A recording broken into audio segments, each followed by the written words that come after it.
Hello friends, இன்றைக்கி வந்து ஷீலா மீன் குழம்பு எப்படி வைக்கிறதுன்னு பார்க்கலாம். ஒரு கடாய் எடுத்துக்கோங்க. கடாயில் நல்லெண்ணெய், எப்போ மீன் குழம்புக்கு நல்லெண்ணெய் இருக்கிறது தான் நல்லது. எண்ணெய் காய்ச்சதுக்கப்புறமா கடுகு நல்லா வெடித்ததுக்கப்புறமா கொஞ்சமாக வெந்தயம். இந்த குழம்பு வந்து இன்றைக்கி நம்ம டிஃப்ரெண்ட்டாக வைக்க போகிறோம்.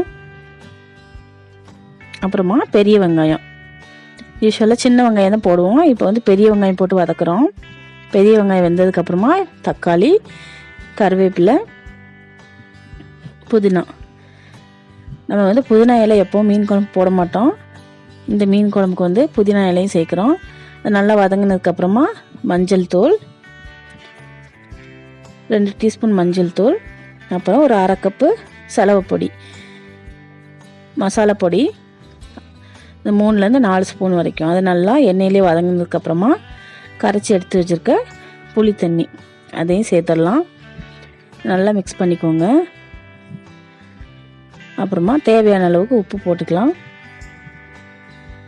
போட்டு நல்லா மிக்ஸ் பண்ணிவிட்டு நமக்கு எவ்வளோ தண்ணி தேவையோ அவ்வளோ நம்ம ஊற்றிக்கலாம்.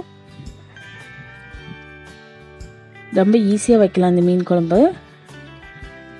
இன்னும் கொஞ்சமாக தண்ணி ஆட் பண்ணிக்கலாம்.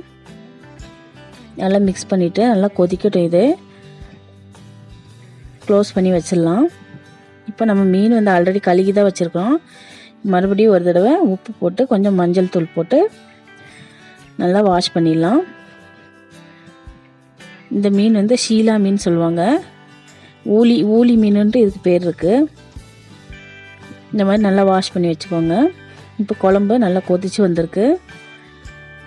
கொஞ்சம் தண்ணியெல்லாம் கொஞ்சம் ட்ரை ஆகிருக்கு.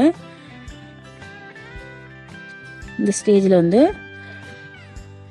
நம்ம மீனை ஆட் பண்ணிடலாம். மீனெல்லாம் இதில் போட்டுடலாம். மீன் போட்டதுக்கப்புறமா ரொம்ப கொதிக்க வைக்கக்கூடாது, மீனெல்லாம் உடஞ்சிரும்.